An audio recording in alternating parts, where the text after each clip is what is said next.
ตีเปิ้งโดยบทว่าพุทโธเศโธนี้ส่วนอันว่าข้าหัดนักบวชฝูงนั้นก็หากอยากได้พ้นจากทุกข์และโทษทั้งหลายในปัจจุบันและอนาคตอันจากมาปลายหน้าจะแลธัมโมมหาโครัตนาติโลเกสังสารันโตปิตะตารญิรัตนังวระธัมโมอันว่าภาสัทธรรมเจ้าอันได้84,000 ขันธ์สวากขาโตพระพุทธเจ้าเทศนาดีนักมหารัตโนห่างเป็นแก้วดวงยิ่งดวงประเสริฐอาจนำเอาสัตตโลกทั้งหลายได้พ้นจากฝั่งกรรมมหาสมุทรสากรกำนาคือว่านิพพานเจ้า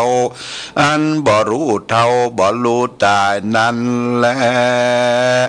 โยปุกะโลกอันว่าปุกะละผู้ใดคือว่าข้าหัดนักบวชมีเต้าปัญญาเสนาอามาตย์เป็นประธานแม้นว่าเศรษฐีพ่อกาก็ดีมีใจใสศรัทธาเอาพระสัทธรรมเจ้าเป็นที่เปิงโดยบทว่ามหาโครัตโนติโลเกสังสารันโตวิวาระยังสัพพสัตตาวาสัพพมัตตังปันนามามิธัมมังมะหังอาหังอันว่าข้าวันตามิสิลาสาสัปปตาดังนี้ไปใ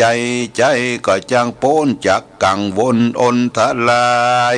ตั้งแต่ปัจจุบันนะอันนี้และอนาคตอันจักมาภายนาตราบต่อเต่าถึงนิพพานบ่อยาจะแลสังโฆวิสุทโธวรตคินายโยสันตินทลิโยสัพพะปรปะหิโนกุเนเกงิสมาธิปันโตอนาสโวตังปนามามิสังขังสังโฆอันว่าพระสังฆเจ้าตนบริสุทธิ์โดยศีลสมาธิอันเป็นสาวกะแห่งพระพุทธเจ้าอันมีอินทรีย์หากลำดับงับแล้วโดยดีหึงหันพละต่อหน้าอันเป็นบุญเป็นกุลเพื่อสมฤทธิโดยอายุมั่นยืนยาวประกอบไปโดยเข้าของเงินคำจ้างมาฆ่าคนมนตรีไพรฟ้าเหลือกว่าเต้าพญาเสนาอามาตย์ในจุมปูนี้ตราบต่อเต้าถึงนิพพานแลอาหารอันว่าคานามามิก็ไว้สั่งคังยังพระสังฆเจ้าเป็นที่เปิงหาสงสัยบทใดศิลาสาโดยหัวแห่งคาโยจะพุทธันจะธรรมัญจะสังขันจะสรนังคาโตอาหังอันว่าข้าก็ถือเอายังพระพุทธเจ้าพระสัทธรรมเจ้าพระสังฆเจ้าเป็นที่เปิงแก่ข้าติลัตนังยังเกี้ยวตั้ง3ฝูงนี้จุงผู้ข้าทั้งหลายป้อยโปนจากทุกข์และภัยยางกังวลอนทลายต่างเตอส่วนทุกข์ไล่เข็นใจตั้งมวลขอจุงอย่าได้มีแก่อุปาสิกาทั้งหลายตั้งแต่ปัจจุบันณภวาชาติอันนี้ตราบต่อเตารอดนี้ละปานเดชเตอีตังโลกังอันว่าโลกอันนี้มุจิตสามิจุงปล่อยโปนยังสปาตุกทั้งมวลแห่งข้าแดดเตอะพลังไปนาแต่นั้นจงโปนจากกรรมเวรด้วยดีจงมีญาติกาวงศาอันมากนักจงประกอบไปโดยมิตรสหายเย้าเลือนอันกว้างขวางประกอบไปโดยเข้าของเงินคำมากนักเตอ ตัสมาเหตุดังอันอะหังอันว่าคาวันตามีก็ไว้ยังพระพุทธเจ้าพระธรรมเจ้าพระสังฆเจ้าทั้งหลายในกาลาตุกเมื่อและญาถาอันนั้นละมีสันใดอะหังอันว่าข้าก็เขาเอายังกุลแห่งพระพุทธเจ้าพระธรรมเจ้าพระสังฆเจ้าทั้งหลายเป็นติจังติเปิงแต่ภวจาตอันนี้ตาบต่อเตารอดมหาเนลปันเจ้าแลตาโตทัดแต่นั้นเล่าจงฮือได้ยังมีชีวิตจิตใจอันคาลำเปิงเกิดใจเถิงยังพระเจ้าพระธรรมพระสังฆเจ้าทั้งหลายฝูงนี้แม้นดังลือก็จักจุงมือข้าประกอบไปด้วยชีวิตและกำลังอันมากนักเตอยะถาอันนั้นแหละมีสันใดส่วนอันว่าสัตตโลกตั้งหลายคือว่ายิงใจตั้งมวลอันต้วนเตียวไปมาในวัฏสงสารอยู่ใจจงมีชีวิตจิตใจยืนยาวทุกญาติอย่าขาดอย่าได้ประมาทในธรรมตั้งมวลจงมีเตอยะถาอันนั้นแหละมีสันใดก็โดยมีแต่แลศิลาสั่งอันว่าหัวแห่งข้าอย่าได้เจ็บได้ปวดสักเตื้อสักตีจงอยู่ดีอย่าได้เป็นพญาสักทีจงได้โป้นจากเปียที่อันมีอยู่ในหัวนั้นเตอหัตตปาตาแมนว่าตีนและมือก็จงตั้งอยู่ด้วยความอย่าได้มียังเปียที่สัพพวาจาตั้งแต่ชาตินี้ตราบต่อเต้าเขาจาดไปนะจงตัดสรู้ยังธรรม84,000 ธรรมขันธ์อันพระพุทธเจ้าหากเทศนามานั่นแลเยนะราอันว่าคนตั้งหลายฝูงได้ฟังธรรมคำสอนแห่งปตถาคตอันชื่อว่าโลกบุตรดวงยิ่งดวงประเสริฐนี้ก็หากจักสมฤทธิโดยเข้าของเงินคำแก้วแหวนแสนสิ่งจ้างมาฆ่าคนอันมากนักจะแลเตจะนาอันว่าคนตั้งหลายฝูงนั้นก็จักประกอบไปโดยอริยธนะตั้ง7 ประการคือว่าสัทธาทานังศีลทานังหิริทานังโอตปะทานังสุตทานังจาคะทานังปัญญาทานังเอตังทานังอันว่าเขาของฝูงนี้และมีแก่ปุกลาผู้ใดก็ฮักจำเริญแก่ปุกลาผู้นั้นแลโยปุกโลอันว่าปุกลาผู้ใดคือว่ายิงใจก็ดีอัทลิโตติบ่เป็นคนทุกข์ไร้เข็นใจสักประวาจาตอันว่าปุกลาฝูงนั้นก็จางประกอบไปโดยเข้าของอันมากนักก็จางมีแลโยปุกโลอันว่าปุกลาฝูงได้ฟังธรรมโลกาวุธินี้ก็บ่ฮอนว่าจักมีอายุอันสันอันมินสักประวาจาตแลอันว่าคนตั้งหลายฝูงนั้นกันว่าเกิดมาในปรโลกไปนะก็จักตั้งอยู่โดยสุขสวัสดีทุกเมื่อแลประการหนึ่งตั้งแต่นั้นไปนั้นเราก็จักได้เอาตนเข้าสู่นิพพานอันเป็นสิกยิ่งอันเป็นสุขยิ่งกว่าสุขตั้งมวลลันและโยปุกโลอันว่าปุกลายิ่งใจขหัดนักบวชก็ดีมีใจใสศรัทธาใดแต้มเขียนธรรมดวงนี้โดยอันเจียใสแต่ดังอันปุกลวานว่าปุกละตั้งหลายฝูงนั้นแม้นว่าได้ไปเกิดในจันฟ้าปลายบน ก็จักยิ่งกว่าเทวบุตรเทวดาทั้งหลายอันว่าจักประกอบไปโดยสลีสัมปติยิ่งกว่าเทวบุตรเทวดาพญาอินทร์พญาพรหมก็มีแลกันว่าตายจากเทวโลกลงมาเกิดในเมืองคนก็จักประกอบไปโดยสุขทุกเมื่อแล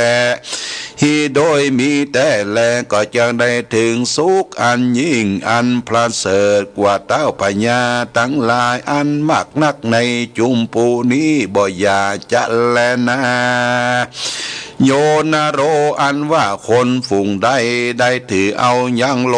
กาวุธิสูตรดวงดีเป็นตีจังตีเพิ่งโดยบทว่าพุทโธเสโธติโลกัสสมิง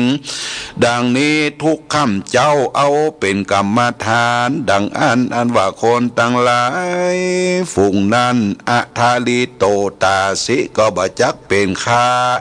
สติและก็ตวจักได้เป็นเจ้าแก่ต้านทุกภวะชาติจาติแลวัตตะโดยมีแต่แลจักเป็นดังลือและหือประกอบไปโดยสัมปันนรังสี6ประการจากเฮือต้านจมจืนยินดีแก่เรานั้นจะขออาราธนาพระพุทธเจ้าเทศนาสำแดงยังธรรมเทศนาเฮือแจ้งแก่ผู้ข้าตั้งหลายแด่เตอศรัทธาอันว่าสัพปัญโยพระพุทธเจ้าอ้างก็กล่าวคาถาว่าญาติตังสุขังโลเกปัญจขังเมภวิสติสัพเปเตนะกุสเลนะมัญญังสวัมหาเสดังนี้ภิกขเวดุลาภิกขุตังหลายญาติตังมักว่ายังอิตังปุคโลอันว่าปุคลาผู้ใดมาใครถึงสุขในโลกนี้และปลายหน้าจริงขอเอาโดยว่าปัญจขังก็จักโป่งลงยังตนและใจแห่งข้าเพื่อเข้าสู่นิพพานอันโปจากสงสารตั้งมวลกล่าวคือพยะในอบายตั้งสี่และพยะอันมีอยู่ในโลกนี้ก็ดีคือว่าพยะแต่โจรทั้งหลายมีเต้าพญาเสนามาตเป็นต้นคือว่ามาคุบจริงเอาเข้าของเงินคำจ้างมาฆ่าคนก็ดีหากเป็นโจรจำพวกหนึ่งคือว่าโจรแต่ผีกะผีเพื่ออันมากำจัดยังชีวิตนั่นแหละจำพวกหนึ่งคือว่าโจรแต่ไฟไหม้ห่อเรือนเฮอสิผ่านนั่นแหละจำพวกหนึ่งโจรแต่ลักแต่ต่ออันไปถูกต้องนั่นแหละจำพวกหนึ่งโจรแต่เสียนแต่นานอันปักตีนปากมือฮือบวมปองเฮือลำบากนั่นแหละจำพวกหนึ่งโจรแต่โควิด19โจรแต่นักขัตฤกษ์ปลายบนอันมาข่มเหงจาตานั่นแหละจำพวกหนึ่งโจรแต่เจ้าจนบทอันจักมาข้างฮือตานั่นแหละโจรแต่คนอันมากะทำบ่ใจกรรมทำคำสอนพระพุทธเจ้ามาวากะทำกองอันพิษมาสอนฮือตกอวิจีนรกนั่นแลจำพวกหนึ่งโจรอันบ่ใจปุริสะผู้ดีผู้งามมักนักมักว่าอวดอ้างย่อตนว่ารู้ลวกนั่นแลที่แต่หากบรรลุสั่งสักอันเป็นอย่างอัญญทิฏฐิตั้งนายนั่นและบ่เตาแต่นั่นสิ่งเดียวคือว่าโจรแต่จางมาลายงัวควายลายหมูมาเป็ดไก่ลายก็ดีโจรงูจักเข็บแมงป่องต่อแต่นตั้งลายตั้งหากเป็นโจรเสียงแลปุกะโลอ่านว่าปุกะลาผู้ใดมาใครเป็นยาพ้นจากโจรตั้งหลายฝูงกล่าวมานี้ได้จำเลินสังวาสสวัสดิ์ที่ง่ายด้วยคาถาดังนี้สัตตรัตนาสัมปันโนสมิทธามานะเตจะนะดังนี้ไปใจเตอก็หากจะแกดูโดยอายุมันยืนยาวในภาวะอันนี้และภาวะปลายหน้า ตาโตเต้ารอดนี้หลับบานบ่อยาจะแลประกาหนึ่งปุกละผู้ใดมาใครโป้นจากทุกข์ได้ถึงสุขได้จาดนี้และจากนางได้จำเลินกาถาอนิวะญาติตังสุขโตสุขังโลเกปัจจขังเมภวิสติญาจามิสักกะเตหิไมหังมิทาวรังดังนี้ไปใจก็อย่าหลงลืมเตอก็หากแกได้พ้นจากโจรตั้งหลายตั้งมวลฝุ่งนั่นแลสัจเจปุญญคัญญังตัสสะตุมหังปุญญังไม่หังหิวาสเปเตนะกุสเลนะมัญญังตัสสะตั้งหามที่เสดังนี้แม้นว่าผู้ใดมีบุญสมปานหากได้หอมยับมาแต่ก่อนก็บอกหอนว่าอยากได้โศกทุกข์สัมประวัติก็จากว่าประกอบไปโดยเข้าของเงินคำจ้างมาคาคนมากนักยุต่างได้กินได้กระทำบุญไปใจและตุ่มเฮอันว่าสู่ตันตั้งลายอันบุญหากได้กระทำมาแล้วกล่าวว่าบุญแห่งข้าก็ดีอันว่าศีลแห่งข้าก็ดีอันข้าหากได้รักษาในกาลบัดนี้ก็จงเป็นอุปนิสัยกรรมจูยังสู่ตันตั้งลายในจาตินี้และจาติหน้าต่อเต่ารอดมหาเนลปัญเจ้าแลสัพเปเตนะกุสเลนะโดยกุศลบุญอันสู่ต้านตั้งหลายได้กะทำมานี้แลเมื่อวันก็ดีเมื่อคืนก็ดีจงคุมคางรักษายังสู่ต้านเจ้าตั้งหลายตั้งแต่ปัจจุบันนะอันนี้อนาคตอันจากมาไปนาเตอเยปุญเยนะอันว่าบุญตั้งหลายอันสู่ด้านตั้งหลายได้กระทำไว้แล้วก็และยังฝ่ายยังบุญนั้นจุงแต้มเขียนยังทำดวงพระเสริฐนี้ไว้กำจูศาสนาพระโคดมเจ้ารอดหาปันภวาสาจุงมีเตวัตะโดยมีแต่แลส่วนอันว่าตุกตั้งหลายขอจุงจะได้มีแก่สู่เจ้าตั้งหลายได้ประกอบไปโดยสุขทุกภาวะจาเตอันว่าบุญอันสู่ต้านตั้งหลายได้กระทำมาเป็นที่เปิ้งโดยอันเอาแก้วตั้งสามเป็นที่จังที่เปิ้งสิ่งเดียวจึงสู่ต้านตั้งหลายได้ถึงสุขตาบเต่ารอดที่ป้านเจ้าอันบ่รู้เท่าบ่รู้ตายนั่นแหละอันได้ฟังธรรมโลกาทินาเลโยนะโรอันว่าคนผู้ใดได้ฮือตานอันมากก็จักฮือด้วยดีอันนักเทวดาทั้งหลายหากกะตามสักการะปูชาทุกเมื่อก็เพื่อได้ฟังธรรมดวงนี้ได้สังวาสสวัสดิญาด้วยคาถาอันกล่าวมาแล้วแต่หุนหลังนั่นแหละกะต่างหากได้กะทำบุญแต่กะละอันได้แม้นว่าได้กะทำไว้ทีใดทีหนึ่งก็ดีเมื่อไปลูนก็หากจากโวที่จำเลินยืนยาวได้120 ขวบเขาบ่ยินอิดยินหอสักเตื้อก็มีเสียงกลมเป็นเสียงดังนกกาละเวกก็ยังประกอบไปโดยกำลังเป็นดังเมื่อมีอายุได้20 ปีด้วยเตจะบุญอันใดสร้างและได้ฟังธรรมโลกาวุธินี้กันว่าได้เป็นเต้าพญาเสวยลาจะสัมปติก็มาก็หากยิ่งกว่าเต้าพญาฝูงอันเป็นมาแล้วนั่นแหละแม้นว่าบ้านเมืองก็การกุ่งรุ่งเรืองโดยเข้าของสัมปติเต็มไปโดยบ้านน้อยเมืองใหญ่บ้านที่ตีเต็มพ่อแม่ไก่ล่าตึงการแม่นโจรมหารป่าก็จักบการตาล้ำกะตำร้ายโดยเตจะบุญธรรมดวงนี้ประเสริฐนักแล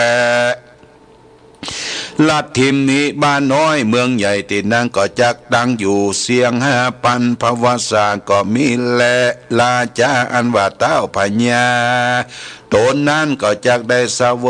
ยยังราชสัมปติบ้านเมืองชอบโดยตัสราชธรรม10 ประการ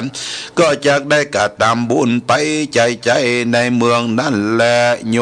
ปุกาโลอันว่าปุกาลาผู้ใดเป็นต้นว่าต้าวพญาเสนาอามาตย์ตั้งปัจจานาราชและสะโคยเศรษฐีแม้นว่าสมณพราหมณ์ขหคฤหัสถ์ยาวเลื่อนก็ดีได้ฟังธรรมดวงนี้ด้วยใจใสศรัทธาเชื่อแต่ดังอันว่าคนทั้งหลายฝูงนั้นก็หากจากได้เสวยพละผลอันกว้างขวางมักนางเทวดา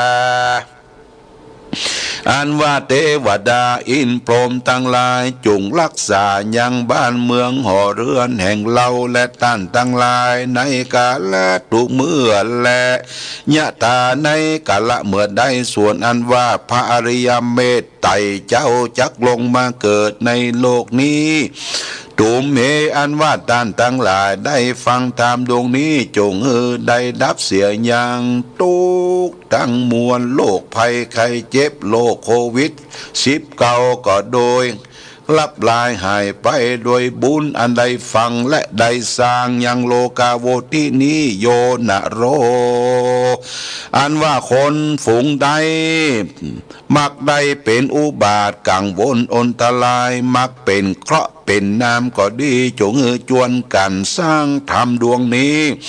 แล้วตั้งใจฟังโดยครบยามแต่ก็จะได้ฟังเอาทุกตัวอักขระพยัญชนะอย่าหลงลืมก็หากจักประกอบไปโดย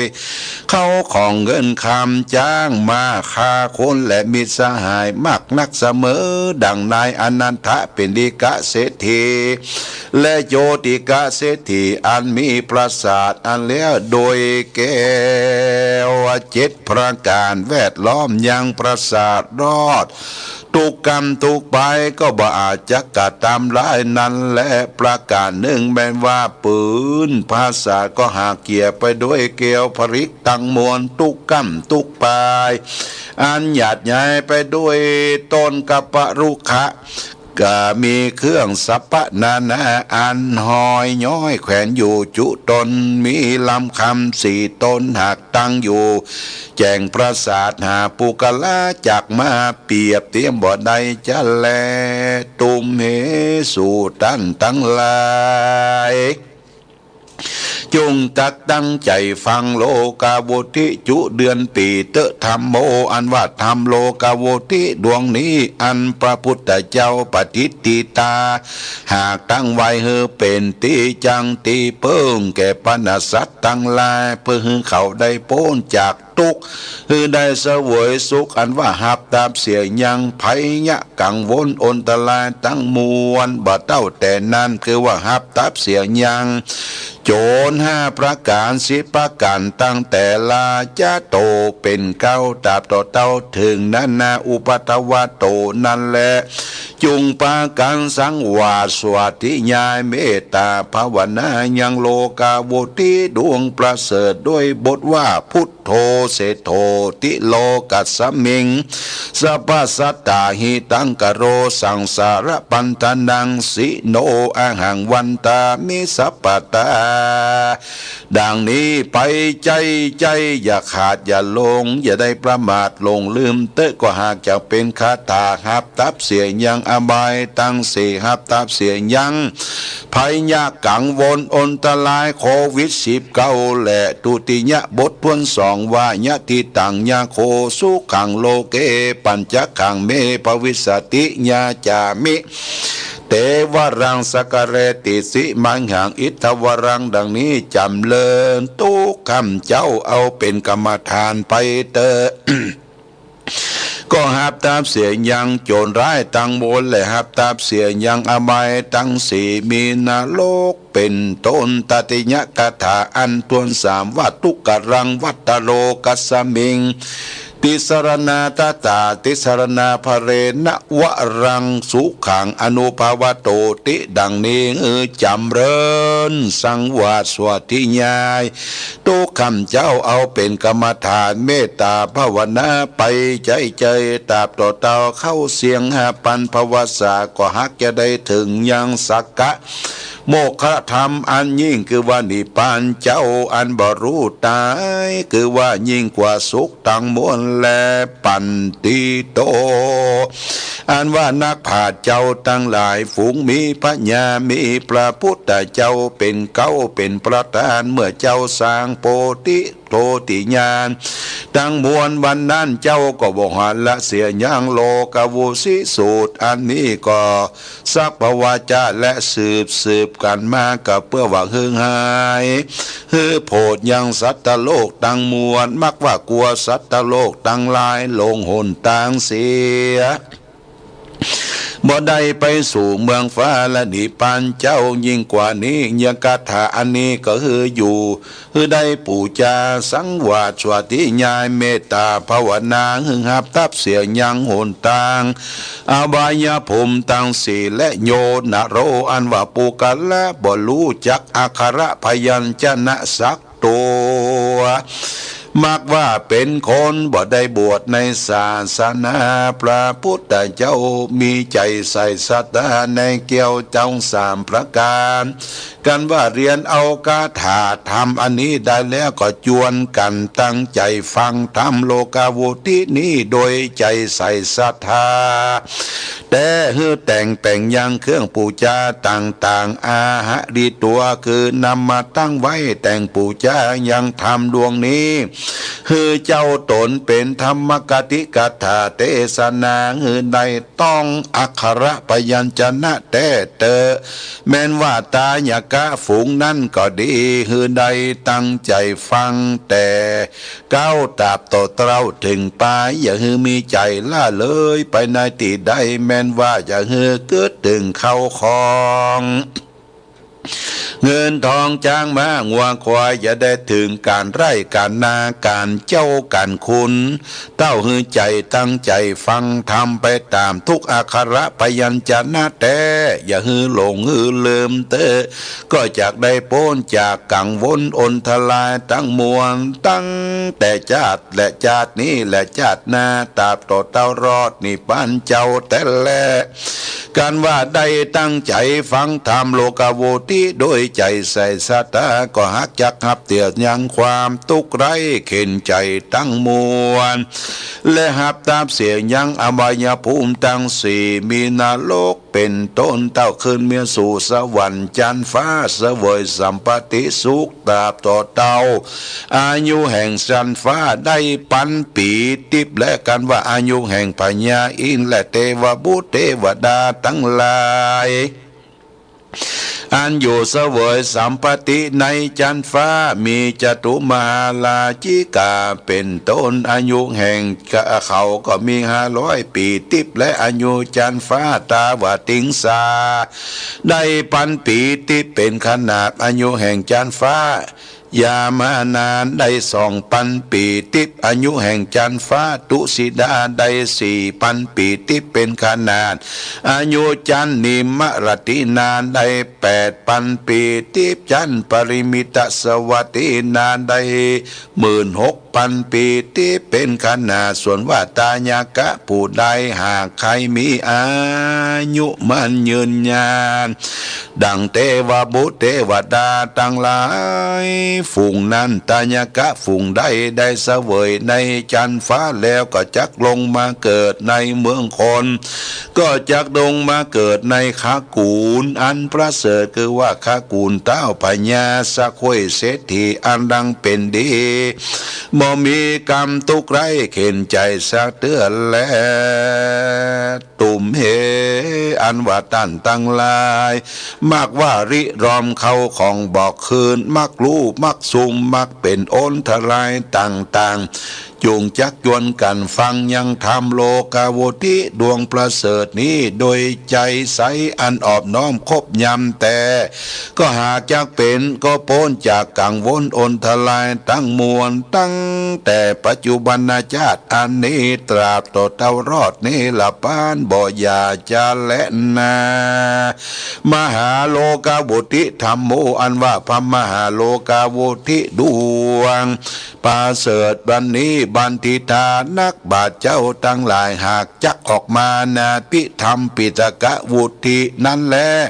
เพื่อเฮือโพดยังโคนมักเป็นโอนทลายภัยยะในโลกนี้แลมหาโลกาวุธิสุดตังนิติตังขีญาสังวรณาจาว่าโดยวุฒิสูตรอันพระพุทธเจ้าหากเทศนาแก่พญาพระเสนาธิโกศลราชาเกาะบังโกมสมเร็จเสด็จ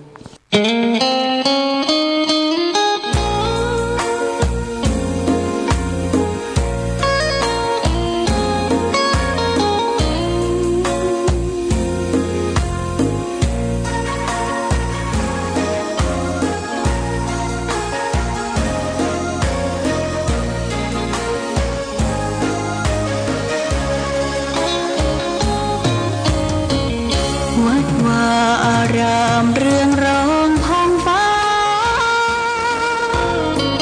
สืบสานนานมาล้านนาแดนไทยวัดพระบาทอุดมน้ำบ่อสาวาเล่าขานกันมานานไกลศาสนายิ่งใหญ่ของชนชาวไทยพระพุทธบาทจำลองของพระสัมมา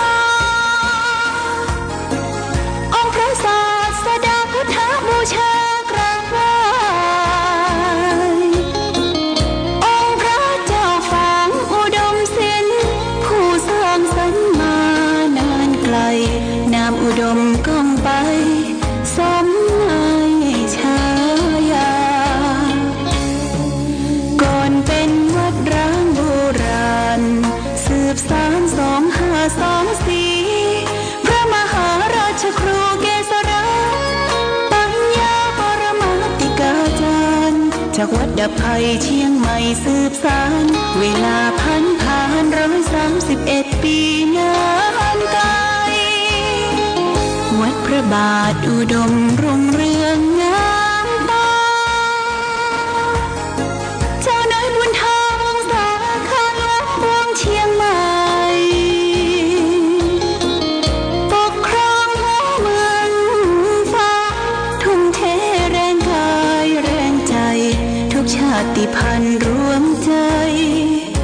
รักษามัคคี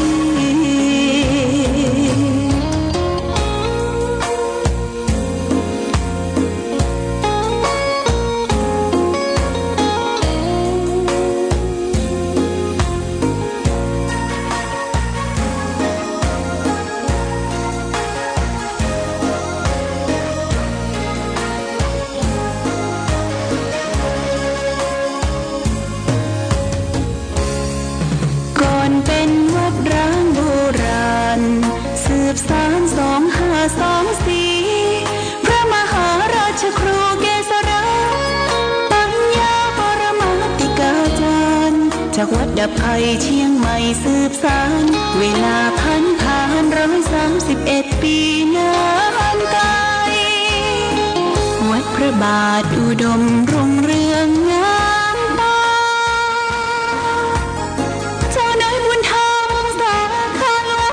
เชียงใหม่ปกครองหัวเมืองฟ้าทุ่มเทแรงกายแรงใจทุกชาติพันธุ์รวมใจรักษามัคคี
นะโมตัสสะภะคะวันโตอะระหะโตสัมมาสัมพุทธัสสะเอวัมเมสุนตังเอกังสัมมายังพังกวาสาวัตถิยังวิงาลันติเจตวันเนอนันทาเป็นเดกาสะอารัมเบตัดทางโคบังกวาพิงคูนังกะทังกะเทสิสาทะโวดูลาสัมปุลิสาเจ้าทั้งหลายจงจักตังโสตปราสาทหูดาฟังยังลัสสะธรรมเทศนาดวงนี้ดังอ่านที่จักกล่าวจีเทศนาไปปนานิเตอัฏฐโพบังกวาในกาลคาบหนึ่งพระพุทธเจ้าแห่งเราทั้งหลายยังสถิตสำราญยังจอดในป่าเจตวันอารามอันนายอนันตาเป็นเดกาสะมหาเศรษฐีหากสร้างถวายเป็นทานบันนั้นพระพุทธเจ้าก็อยู่กับโดยอรหันตเจ้าทั้งหลายได้500 ตนมีมหาโกฏัญญเถระเป็นประธานในขณะยามนั้นยังมีอรหันตเจ้าโตหนึ่งชื่อว่ามหากัจจยนะเถรตนมีเปลี่ยนอันมากนักถ้าลงเอติเลติญาณอันประเสริฐตนฉลาดอยู่ในธรรม84,000 ขันธ์มีอภิธรรมาปิตกะตั้ง3เป็น9ดูแจ้งหันแจ้งเสิงพระนิพพานเจ้าว่าเป็นแดนอันสุขเกษมยิ่งกว่าสุขตั้งมวลในโลกนี้ตั้งมวลลวดใดละเสียยังกิเลสปันป่าย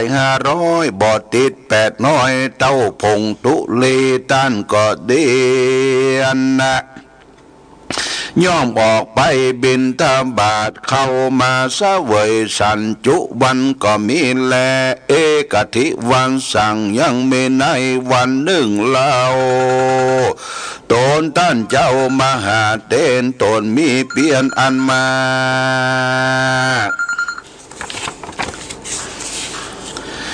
ท่านก็ได้ไปสู่เมืองปาราณสีก็จะเดินเข้าไปสู่บ้านอันมีชื่อว่าวิตุนากามท่านนี้ได้ไปบิณฑบาตเข้ากับตนท่านเจ้าได้เข้าแล้วพระตนแก้วก็ปีกบอกขึ้นมา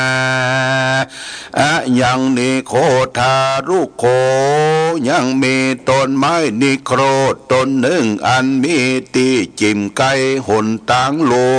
วง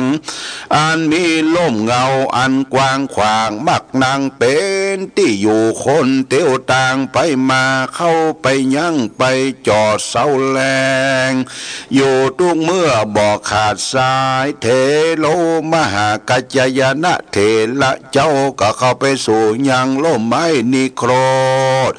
ตนนั้นแล้วพระตนแก้วก็มานั่งฉันเข้าบินที่บาทโปจะนั่งปูจิตัวกันว่าฉันเข้าแล้วมังหาเตนเจ้าก็นั่งอยู่ตามสุขสำราญแห่งตนก็มีแลตถาเอโกกัตมากามนโวในขณะยามนั้นยังมีใจผู้หนึ่งชื่อว่าหัตถกาพรานป่าอันอยู่ในเมืองสุวรรณภูมิมาอันเป็นปัจจันตประเทศเขตบ้านโหยและเมืองป่าส่วนหัตถกาผู้นั้นมันก็เตียนยอมไปแสวงหาย่างเนื้อเถื่อนกวางฟานมาเลี้ยงชีวิตตนมันอยู่บอกขาดสายสักวันมันก็บ่รู้ว่าจักแก้วบ่รู้จักว่าแก้วตั้ง3สักเตื้อก็บ่หอนได้หันพีคูสังฆะเหตุว่า บ้านเฮือนมันหากอยู่ในป่าดงดอยปัจจันตประเขตไก่ไก่ป้นและอาเอกติวันสังมังสวาจรา ยังมีในวันหนึ่งใส่มันก็ได้นำเอามาอย่างเนื้อแห้งกับมาตั้งบัตุน้ำเพิงมาถวายมาด้วยลำดับผลต่างอันไก่ได้7 วัน 7 คืนจิงมารอดมาถึงเมืองปาลานาสีก็หนีเข้าไปสู่ในกาดในเมืองปาลานาสีแล้วก็ขายอย่างเนื้อแห้งกว้างฟ้าดังขี้เพิงได้แล้วพรานก็คนิ่งใจดูว่ากูจะขึ้นไปสู่บ้านเฮือนแห่งกูจะแลว่าอันมันก็กาดแก้วออกจากกาดเตี้ยวตามหนทางมาจิงมาปบใส่พระมหากัจจยนะเถระเจ้าอันนั่งอยู่ร่มไม้นิโครธสันนั้นเถลังที่สวยามนั้นพลานก็หันยังมหากัจจยนะเถระเจ้าตนมีเปียนนิ่มอยู่พรานก็คนิ่งใจว่าบอกปากบอกจาใจผู้นี้เป็นดังหรือจาโทษและมาขูดหัวขูดกิ้วและมานุ่งเหลืองห่มเหลืองมีตังหม้อเล็กสันนิจากูก็บ่หอนเคยหันสักเตือมันเป็นเจ้าบ้านเมืองใดมาทะลินุ่งผ้าเหลืองขูดกิ้วขูดหัวบ่เหมือนด้านผู้อื่นเล่านั่นจามากูจักไปถามดูเฮอรู้จักบ้านแห่งเมืองแห่งมันเฮอรู้จักมันลูกแต่ที่ได้จามาว่าอันแล้วหัตถกาพรานป่าจึงเข้าไปสู่ไกลที่อยู่แห่งมหาเถระเจ้ามานั่งอยู่เป็นปกติที่หันแล้วมหาเทโลหัตถกามาณวังที่ส่วนอันว่ามหาเถระเจ้ากันว่าหันทกกาพรานป่าเข้ามาสู่ในที่อยู่โตนสันนั้นจึงกล่าวว่าดูลาอุปาสกะตานลูกแต่ที่ได้มาต้านอยู่บ้านใดเมืองใดนี่จาหัตถกาพรานป่ามันก็กล่าวแก่มหาเถรละเจ้าว่าข้าแด่ลูกแต่เมืองสุวรรณภูมิปูนข้าก็นำเอาเนื้อเถื่อนกวางฟ้าอันแห้งแล้วมาขายในเมืองที่นี้ก็คนิ่งใจว่าจักปีกปอกขึ้นไปสู่บ้านเดือนแห่งข้าว่าอันแล้วมันก็ถามมหาเถรเจ้าวัดตวังอันว่าต้านลูกแต่ที่ได้มานั่นจะเหมือนนั่นมหาเถรเจ้าก็กล่าวว่าดูลาอุปาสกะเรานี้ลูกจากเมืองกปิลวัตถุปูนมาพรานก็สมาถามมหาเถระเจ้าว่าท่านเป็นเจ้าภาษาอันใดมานุ่งเหลืองผ้าเหลืองขูดกิ้วขูดหัวมดสันนิจาเหมือนนั้นพระมหาเถรเจ้าก็กล่าวว่าดูราภาเรานี้เป็นเจ้าสกยะบวชเป็นหยวดเป็นอยู่ในสะลมอยู่ในศาสนาแห่งพระพุทธเจ้าตนตัสรู้ใหญ่ยะธรรมตั้งมวลเรานี้ละคารวะยาวเลือนเสียแล้วจึงได้มาบวชเป็นภิกขุภาวะขูดกิ้วขูดหัวมาถ้าลงนุ่งผ้าเหลืองมีบาทเล็กเป็นบริคารกับโตนี้และพานเฮยส่วนพานได้ยินแล้วมันก็สมาถามแถมบาทต้านมีน้ำมาก่อนชื่อว่าสันได้เล่าจาเทโลส่วนว่ามหาเถระเจ้าก็กล่าวเล่าว่าอาหางอันว่าเรานี้มีอายุได้40 ปลายมีชื่อว่ามหากัจจยนะเถรหากเป็นลูกศิษย์แห่งพระพุทธเจ้าและอุบาสกเคยกันมันได้ยินแล้วก็ซ้ำถามไปหน้าวัด ตุวังอันว่าต้านเป็นลูกศิษย์พระพุทธเจ้ามานุ่งผ้าย้อมเหลืองสันนี้จากเนี่ยเป็นสันใดจาต้านมีประโยชน์จะนะโดยเยี่ยงใดจาต้านกระทำเพียรนะเนี่ยไร่ไถนาหากินเหมือนดังตูคานี้จาเทโลอันว่าพระมหาเถรเจ้ากันจักบอกเล่าพรานจริงกะว่าเรานี้เป็นลูกศิษย์พระพุทธเจ้านี้เตือนย่อมไข่ละหมู่กองทุกในโลกนี้ตั้งมวลเราบ่เนี่ยไร่ไถนาและการสั่งสักกันตะว่าอยู่เมตตาภาวนาไปใจเราบ่ฉันเข้าหลายคาบหากฉันเข้าเวลาเดียวกาที่ว่ารังส่วนอันว่าผ้านุ่งทะลงเราก็บ่นุ่งห่มผ้าหลายสีผ้าป้อมเหมือนกับต้านเราก็ตะว่าห่มผ้าย้อมฝาสีเหลืองอันว่าเป็นการแสวงหากินแห่งเราก็ต้องมีแต่บาทลูกนี้กันยามรุ่งเจ้ามาก็แสวงหาจะเดินไปบิณฑบาตเข้ามาสันจุวันบอกขาดและพรานเอ๋ยปุกละผู้ใดได้มาเป็นลูกศิษย์พระพุทธเจ้านี้ก็เตือนย่อมกระทำเมตตาภาวนาไปใจผาธนาในนิพพานธรรมเจ้าสิ่งเดียวดับเสียยังทุกทั้งมวลเต้าเอาโอวาทคำสอนแห่งพระพุทธเจ้ามาเป็นที่จังที่เบิ่งสิ่งเดียวและตั้งสู้ตัวในเมื่อหัตถกาพรานป่าผู้นั้นได้ยินแล้วยังกำแห่งมหาเถระเจ้ามาบอกแก่ตนแล้วมันก็ซ้ำถามไปแถมเล่าอันพระพุทธเจ้าตนเป็นครูแห่งตาลบัดนี้ต้านอยู่ที่ใดบ้านเมืองของต้านเชื่อสันใดจะชื่อสันใดจะลูกเมียแห่งต้านยังมีบ่อันจาญาติกาพี่น้องวงคโกลเป็นเชื้อชาติพระศาสใดพระพุทธเจ้ากระทำการอันใดเนี่ยไรไถนาอันจา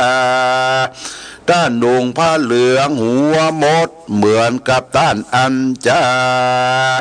ตั้งสู้ตัวมหาเถรเจ้าได้ยินพลานหากมาถามตนบอกขาดสันนั่นก็ยิ้มย้อยไข้หั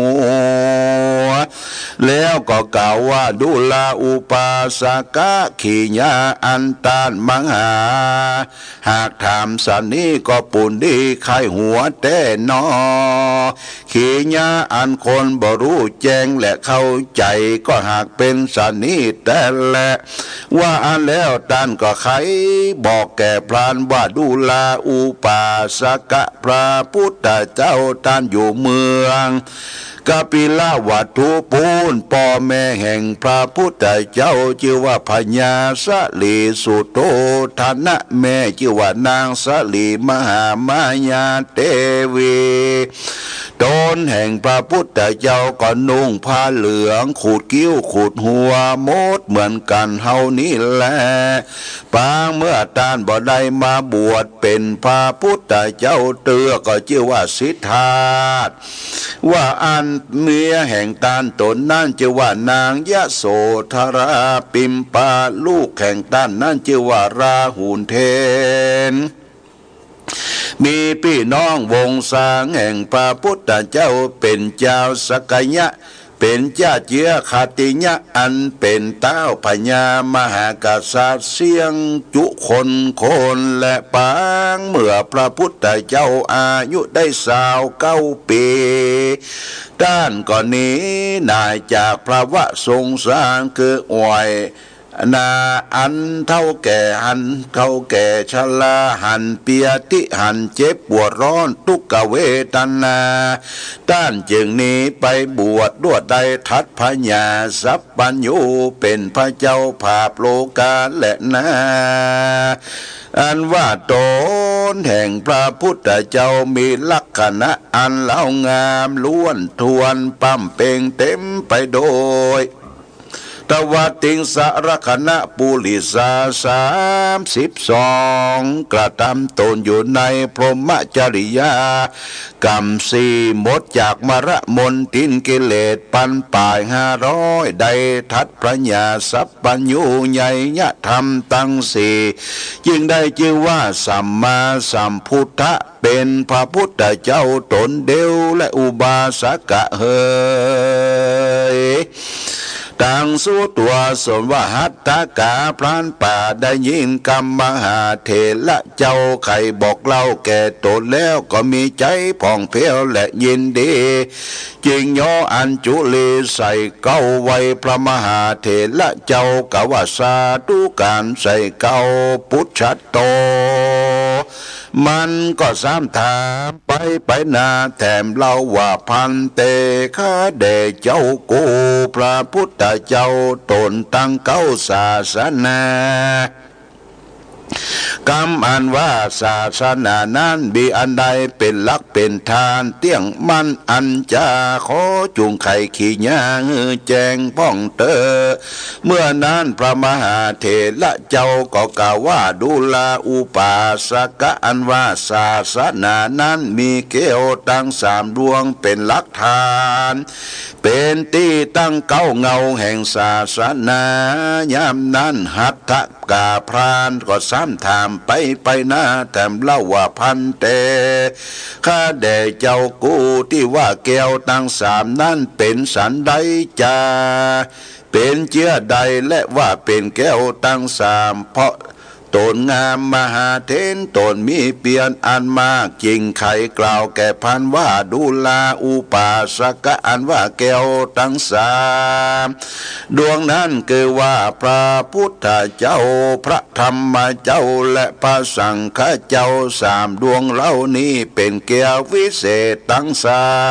3หัตถกาพรานก็ซ้ำมีความสังกาใจอยู่บ่แล้วใจบ่พองเพลวใจโตจริงได้ถามแถมเล่าว่าพันเตข้าและกูพระเจ้านั้นลูกแต่ที่หนได้มาบานจองหอเรือนต้านมีติใน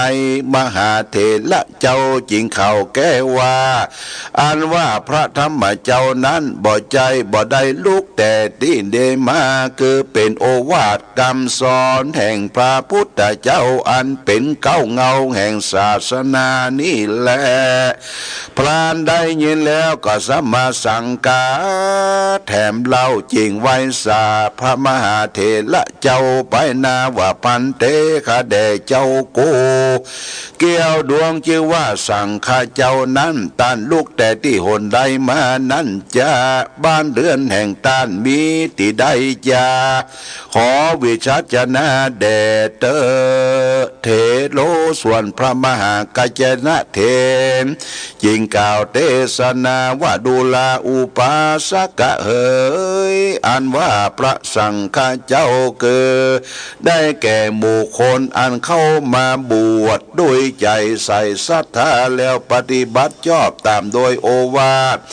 ของพระพุทธเจ้าปุกละทั้งหลายฝูงนี้จึงได้ชื่อว่าเป็นพระสังฆเจ้าแต่แลโสปิตวังสุตัวส่วนพรานป่าได้ยินแล้วก็ถามไปหน้าว่าพุทธันโตมันกล่าวว่าข้าแด่เจ้ากูชื่อว่าพระธรรมเจ้าเป็นคำสอนนั้นมันสอนอย่างไรจ้าเทโลอังหะพระมหาเถระเจ้าได้ยินคำพรามากล่าวถามสันนั้นแล้วจริงกล่าวว่าดูลาอุปาสกะเฮยอันว่าพระธรรมนั้นเป็นคำสอนเฮปุกละผู้ปฏิบัติตามบ่เฮอได้ไปตกในป่าปะกรรมอันถอยบ่เฮอคนทั้งหลายได้กระทำการอันเป็นบาปเป็นโทษกระทำนาปิปักรักษาผู้ฟังและผู้ปฏิบัติปูจาย่อมมือบูติจำเลินไปได้สุขติบ่หอนตกไปสู่ป่าปะกรรมอันหยาบจ้าสักเตือปูนชันโตพรานป่าก็สมาถามแถมละวาสาธุพันเต หาแด่เจ้ากูกรรมแห่งท่านก็มาเป็นกรรมอันดีส่วนว่าพระธรรมสอนบ่เฮอผู้กระทำผิดอันเป็นบาปนั้นบ่เฮอกระทำกรรมเป็นสันใดจาพระมหาเถระเจ้าจริงกะว่าดูแลอุปาสกะพระธรรมเจ้ารักษาผู้ปฏิบัติบ่เฮอกระทำผิดนั้นคือรักษาตนตัวตีนมืออย่าได้ไปยุบกรรมเอาของตานอย่าได้กระทำเฮืออันเป็นบาปมีโทษน้อยใหญ่เฮือรักษาปากคือว่าจะได้กล่าวกรรมอันเป็นบาปเป็นโทษแก่ตานและคนผู้อื่นรักษาใจแห่งตนอย่าได้เกิดไปในทางบาปอันร้ายอันเป็นโทษพระธรรมคำสอนเฮือผู้กลาผู้ปฏิบัติบอกเฮือตกถอยไปด้วยกายตัวว่าจิตวานตั้งปากมโนทวานตั้งใจสนิและอุปาสกะเฮยส่วนนั้นว่าพรานป่ากันอยู่แดนไก่มันก็มีกำสงสัยบทเดียวจริงพุทธาถามพระมหาเถรตนแก้วแถมเล่าว่าพันเตคาเดเจ้ากูการอันรักษาเนื้อตนตีนมือบ่ฮือยุบกรรมอันเป็นบาปเป็นโทษนั้นจะเป็นสันใดเล่าจาขอจุงเทศนาแถมพ่องเตอะมหาเถระเจ้าจริงกะว่าดูราพรามคือว่าอย่าได้ลักของแห่งตานอย่าได้ฆ่าสัตว์อย่าได้เบียดเบียนสัตว์ตัวน้อยตัวใหญ่ตั้งคนได้ถึงความทุกข์อย่าได้เล่นจู้สู้ผัวเมียผู้อื่นอย่าได้กินสุรายาเมาอันเป็นหนทางแห่งความประมาทหลงลืมนั่นและรักษายังโซปากนั้นคืออย่าได้กล่าวกันอันหึกหยาบจ้าถามฟันข้าฟันแตงถามข้ากล่าวจุร้ายผู้อื่นกล่าวกรรมสนสอเฮต้านได้ผิดกันอย่าได้ปากบ่อนรู้กล่าวกรรมร้ายโลเฮต้านเสียของเฮรักษามโนตวนดวงใจตนนั้นอย่ามีใจกึดไก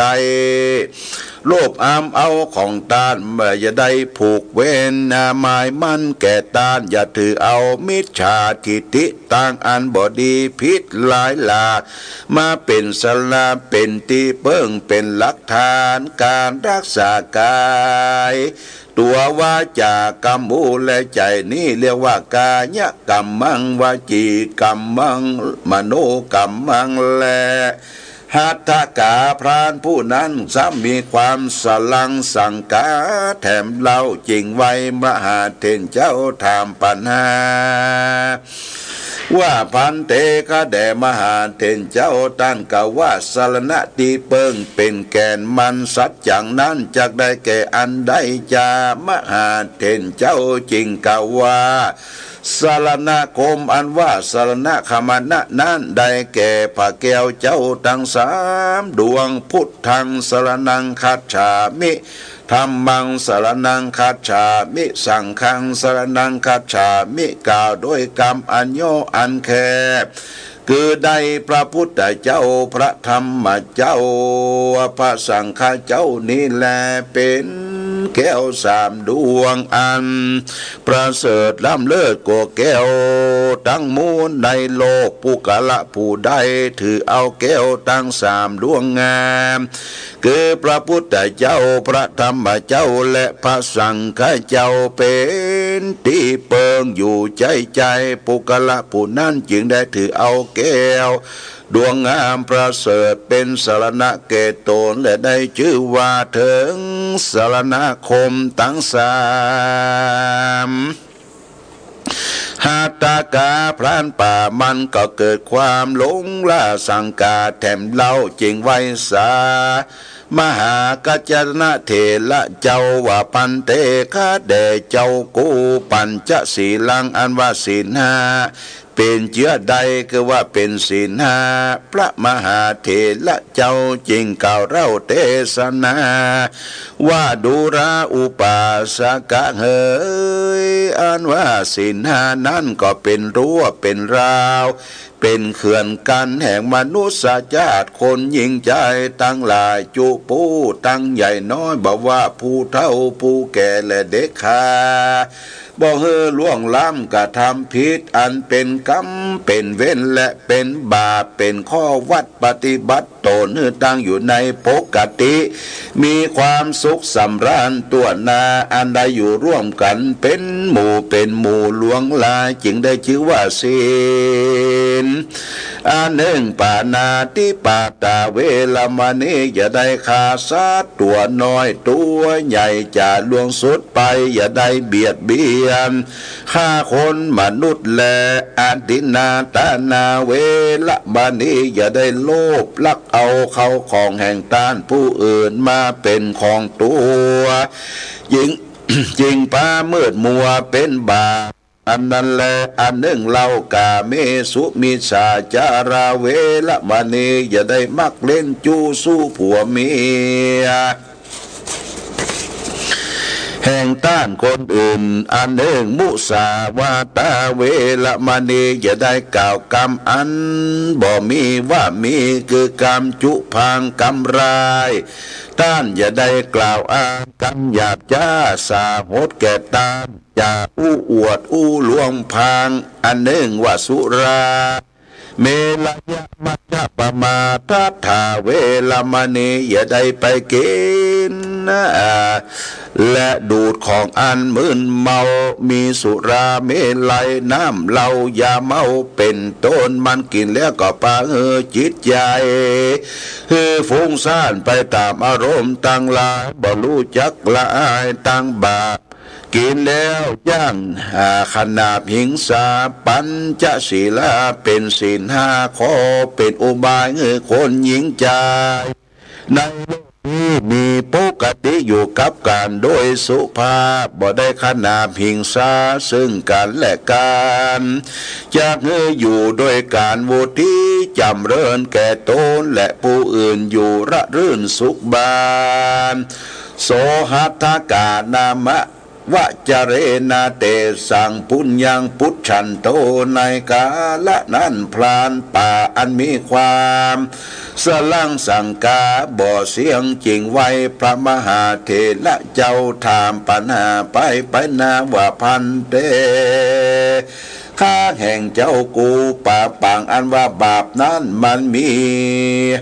ตัวเป็นเจือใดตัวแดงดำกำเศร้าหรือตัวน้อยตัวใหญ่ปานใดพระมหาเถระเจ้าจริงเก่าเล่าเทศนาว่าดูกราพานบาปนั้นมันบ่มีตนมีตัวบ่มีสีแดงดำกำเศร้าบ่เหมือนสัตว์ทั้งหลายเราพอดูโดยตาบ่หันและเป็นนามธรรมกรรมอันบ่ดีคือว่าปุกระยิ่งใจผู้ใดได้กระทำผิดโดยกายธรรมวจีกรรมมโนกรรมเรามีความมัวหมองโดยกิเลสอันเป็นตนอันใดกระทำไว้แล้วมีความทุกข์ติดอยู่ในหัวใจคือว่ากระทำกองอันผิดเตียนย่อมได้รับความทุกข์โทมนัสกัดใจติดตามตนไปบอกขาดสายอุปมาเป็นดังร้อยกงร้อยเกวียนอันติดตามร้อยตินแห่งงัวอันล่ากงเกียนไปนั่นแหละผู้กระทำผิดอันนักก็เตียนยอมไปตกนรกใดถลงตดทุกโทษเวทนาเหิงเบิ่นนานอันก็ว่าตามโทษอันตนได้กระทำไว้นั่นแหละกระทำโทษอันนักก็ได้รับทุกขเวทนาลำบากอันมากนักนาอันกระทำผิดน้อยก็ได้เสวยทุกขเวทนาลำบากน้อยตามที่อันตนได้กระทำมานั้นจุประการและผ่านเฮย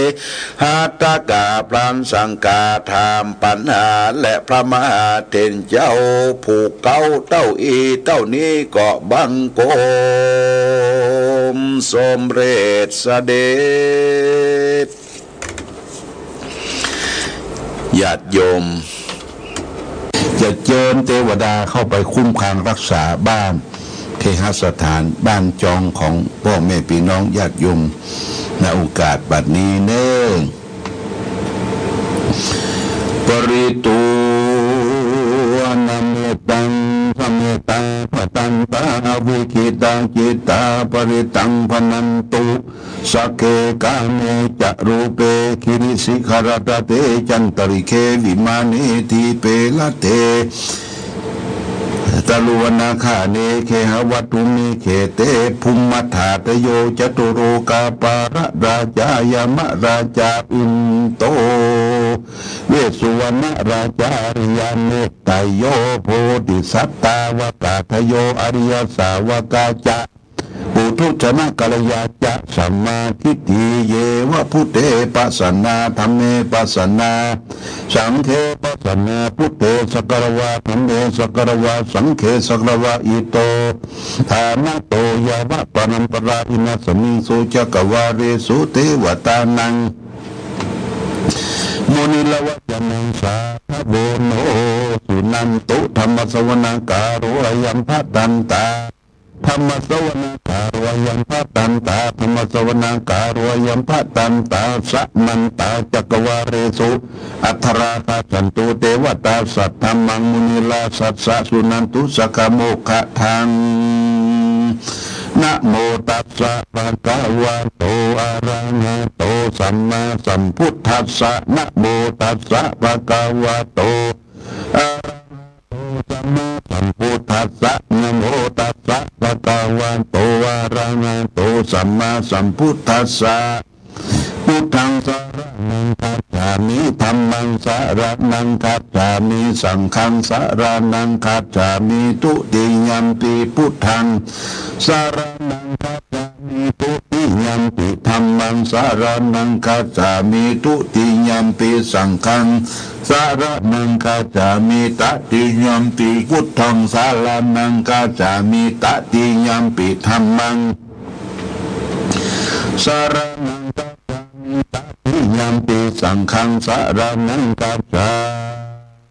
มินะโมมิสัพพะพุทธานังทวัตติงสาวะตังนังคาโรมหาวิโรมิตังคาโรมหายาโสสรณังคาโลโลกาอิโตติปังคาโรสุติงคาโรโกตันโนจนะปัมโมโคมังคาโรปุริสัสสะโพสุมาโนสุมาโนทิโรเรวะโตระภิวัตโนโสภิโตคุณสัมปันโนอนุมาสติชนุตตโมปตุโมโลกาปัจโชโตนารโตวะปตุมุตตโรสัตตะสะโลสุเมโตอาคาปุกะโลสุสะโตสัพพะโลกาโกปิญญาสเทนาลาสะโพอะตะปิกาโลนิโกธรรมะตติตโมนุตโตติตาโสอะสัมโมโรเกติโตจาวารุปุโตจาวาโรปุโตวิปัสสิจานุปโมสิกิสัพพะหิโตสัตตเวสสะโพสุขทายะโพตะพุสันโตสัตตวะโหโกนักกัมมโนลัญญัญจะโหกัสสะโปสุริตัมปโนโพตโมสักยะปุงคโวอัตถวิสติสังคตาเอเมพุทธามหิติกากาลุณคุณสัมปันนาสัพพโลกาภิปุสิตาเอเตทัสสะภราพุทธาอุตตมะกาปุกลาเตปิสังฆคุณาสุงปิเตเยอามาตังปะตังเอเตพุทธาอดิตาจามังกาสัพพะตาตวิสติเมพุเตอาหารวันตามิสัพพะตาเตสังญาเดนะสีเลนะขันติเมตตาปริณาจเตปิโนอนุรักขันตุอโรคายนะทุเกนัญจาตวิสติเมพุเทโยนะโรสลนังกะโตกะปานิสัตตะสหัสสานิทุกขติโนคัสสติอัตวิสติพุทธปาริตังนะโมสัมมาสัมพุทธัสสะมเหสีโนนะโมตัมมะสัมมาสัมพุทธัสสะมหิโตสวากาตสัมมเตปิโนนะโมมหาสังกัสสะ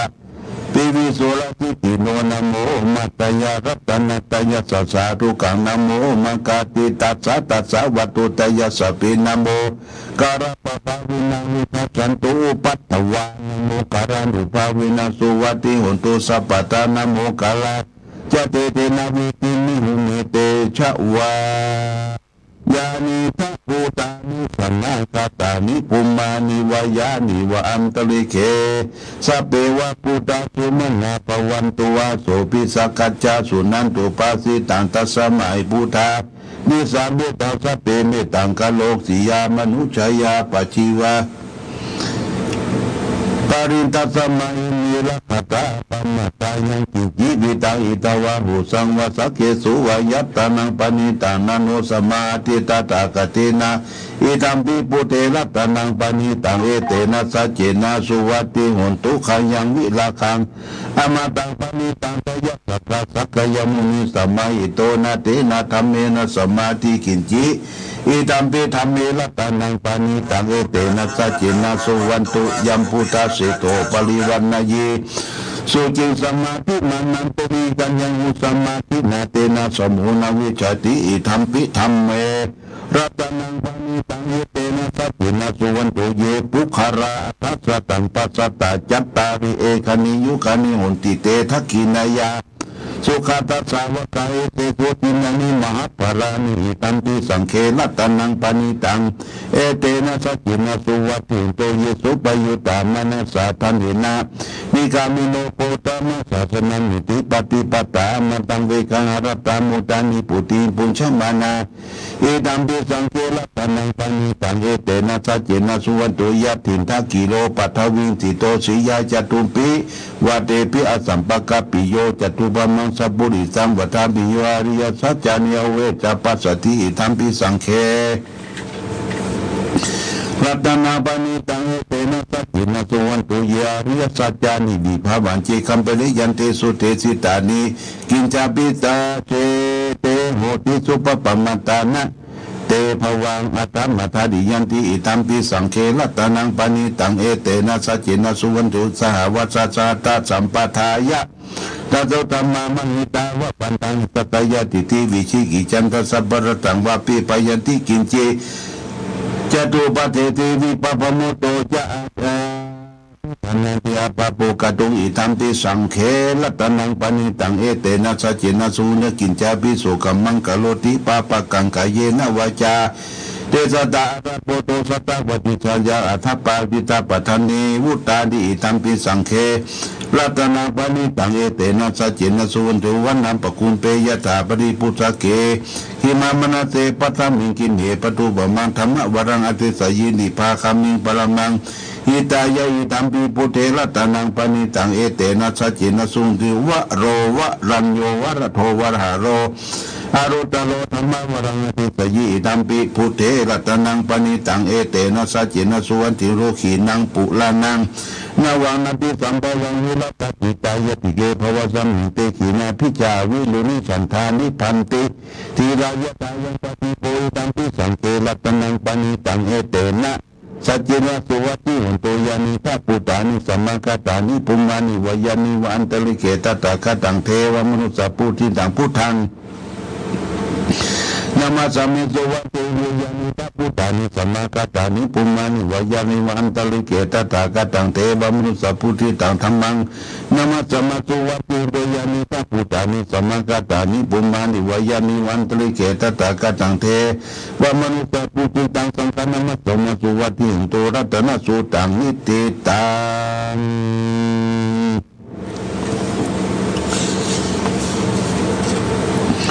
อุเทจยัญจักขุมังสวันโนปัทวีปปะโสตังตานามัสสมิอาริสวันนังปัทวีปปะสัมตยะสกุตาวิหาริมุติวัสังเยปรมนาวิสกุสัพพะตัมเมเตเนนะโมเตจัมมังปะยันตุนามัตตุโคตานังนามัตตุโพธิญาณโมวิมุตตันังนะโมวิมุตติยังโมโตปริตังกัตวะโมโรจารติเอสนะเปเจยัญจักขุมังกัลลาชาอาริสวันโนปัทวีปปะโสตังตังนามัสสมิอาริสวันนังปัทวีปปะตังตยะสุตาวิหาริมุนัตติเยพระมนาเวสกุสัพพะตัมเมเตเนนะโมเตจัมมังปะยันตุนามัตตุโพธานังนามัตตุโพธิญาณโมวิมุตตันังนะโมวิมุตติยะอิมังโสปะริกังกัตตุโลจัญญกิสวะกะปะยิติโมระปาริตังยะโตนังภะคิมยะวิยะทามิ ยาชาโตนะพิชานามันจังกิจาปนังกิวิกาโวเปนาเตนะสุทธิเทวทุสุทธิกาปัสสะโพสังโฆสติตังคาโตธรรมนังวิจโยตถาวิริยมเปติปัสสติโพสังกาจตถาปริสมาทุเบคาโพสังกาสติเตสปัสสิมุนินาสมาตกตาภวิตาภุริกตาสังวัตตันติอภิญญายานิพานายาจะโพธิยาเอเตนาสัจวัตเตนะสุติเตโอตุสัพพตาเอกัสสมิสมัยเยนะโถโมคาลันตกัจจปังคิลานิทุกิเตติวาโพสังเคสัตเตตเดเจตังอภินันติวาโลกามโมจิงสุตังกันิเตนะสัจวัตเตนะสุติเตโอตุสัพพตาเอกทาธรรมราชาปิเกลเยนะปิปิริโตจุนทัตเตเลนะตัญญิวาปนาปิตวนะสัตตลังสัมโมทิตัวจะอาปทาธรรมาวุตาทิธานะโสเอเตนะสัจวัตตินะสุทธิเทวทุสปตาปหินาเตจะอาปทาตินัมปิมเหสีนามะคะเตกะสัพพตานุปติธรรมะเยเตนะสัจวัตตินะสุทธิเทวทุสปทายันตุนิมิตังอวมังคลังจามนาโป